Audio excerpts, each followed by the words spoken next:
बताता चलूं कि जिला शोपियान में आज सुबह से ही जो है कल रात से ही बर्फबारी का सिलसिला जो है शुरू हो रहा है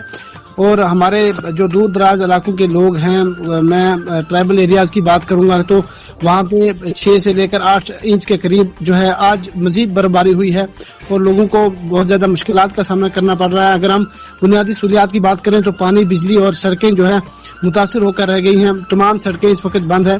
और पानी, बिजली की सप्लाई जो है वो भी काफी हद तक मुतासिर होकर रह गई है। आपके माध्यम से मेरी जिला इंतजामिया शोपियान डी साहब से गुजारिश है कि वो इसमें पर्सनली इंटरवीन करके जो हमारी पहाड़ी इलाके हैं उनमें जो है बुनियादी सहूलियात बहाम पहुंचाएं और सड़कें जो है उनको आमदोरफ्त के लिए खोल दें, ताकि जिस तरीके से पिछली बार यहाँ पे मुश्किलात का सामना करना पड़ा था, लोगों को काफी ज्यादा जो है डिलीवरीज रास्ते में हुई थी, लोगों को काफी किलोमीटर पैदल जाना पड़ा था,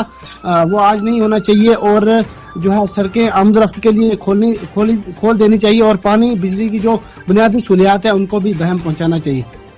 जी शौकत से आप बता सकते हैं कि सड़कें जो है जिला शोपियान की, आपने बोला कि पहाड़ी इलाकों की सड़कें बंद हो गई हैं? बिल्कुल, तमाम सड़कें जो है